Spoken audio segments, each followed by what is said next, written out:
En los videos anteriores practiqué formas tridimensionales y puntos de fuga para reforzar el volumen en mis dibujos. Sin embargo, hay un elemento clave que hace que los dibujos pasen de 2D a generar la ilusión 3D, las sombras. Por eso, en este video te mostraré mi práctica semanal enfocada en el sombreado. Acompáñame en esto que es mi camino de principiante a artista, semana 3.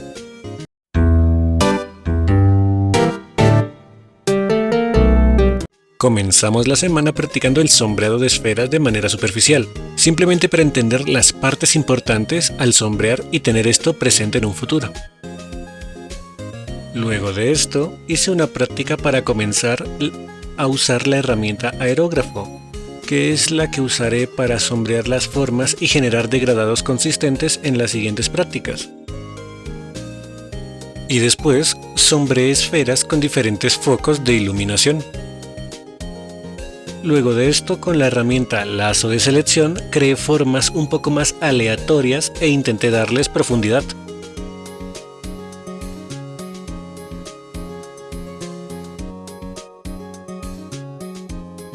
Y para ayudarme a entender mejor la intención del sombreado e imaginar un volumen en los objetos, decidí sombrear de manera muy simple un par de objetos con formas bastante básicas.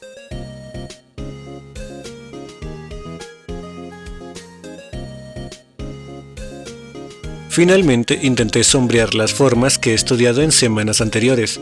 Esto me llevaba a una observación que es que las formas con superficies planas tienden a tener un sombreado mucho más plano. Por ejemplo, al sombrear un cubo, el degradado es mucho más sutil o casi inexistente.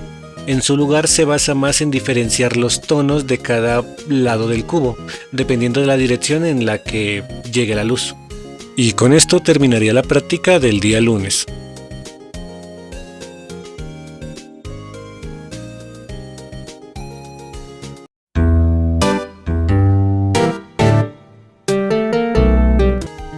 El día de hoy la práctica fue muy simple pero muy interesante. Para esta práctica utilicé una imagen de una modelo que tuviera un foco de luz fácil de visualizar. Lo primero que intenté fue replicar la pose de la modelo con cilindros y aplicarles sombras que debían tener en cuenta los puntos de luz que tiene la fotografía. Luego copié la forma de la modelo en figuras simples, ya que no es necesario aún entrar en detalles más específicos.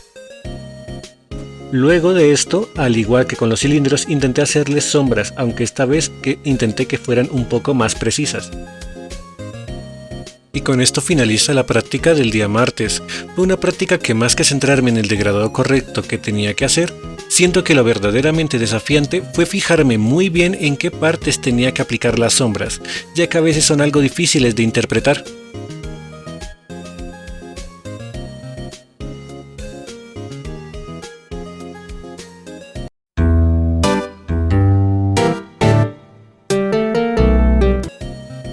La práctica de este día consistió en editar fotografías, en este caso de bloques con distintas formas, con el objetivo de suavizar los bordes de cada forma. Tenía que seleccionar los tonos correctos para crear ese efecto de degradado, de modo que el efecto de la curva se notara mucho mejor. Después de esto comencé una práctica similar, pero mucho más desafiante, al menos para mí. Para resumirlo, se basaba en tallar estas formas usando solo tonos grises, que tenía la misma figura y teniendo en cuenta los focos de luz. Por ejemplo, los bordes de la figura que se creaban al ir tallando tenía que aplicarles un color más claro para mostrar que en ese punto se aplicaba una luz un poco más intensa.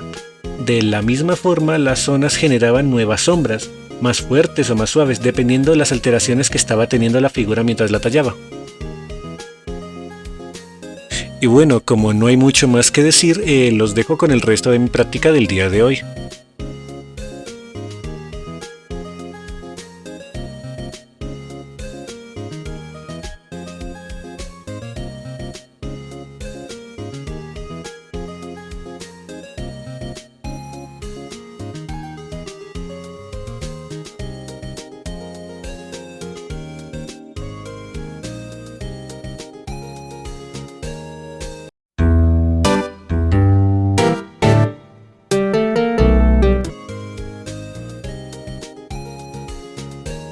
Hola, la práctica de hoy consistió en trabajar las sombras desde distintos puntos de luz.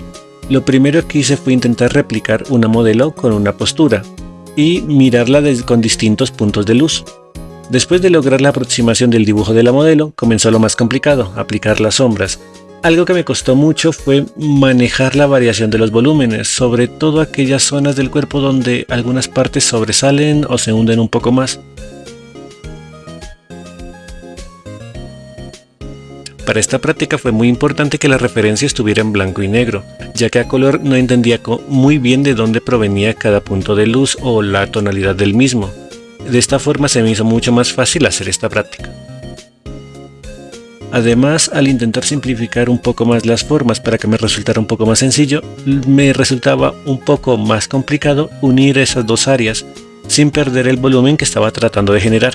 Bueno, fue una práctica bastante desafiante. Me di cuenta que aún tengo que trabajar mucho más en esos volúmenes un poco más irregulares para poder representarlos de mejor manera o correctamente. Sin duda seguiré practicando mucho para mejorar en este aspecto.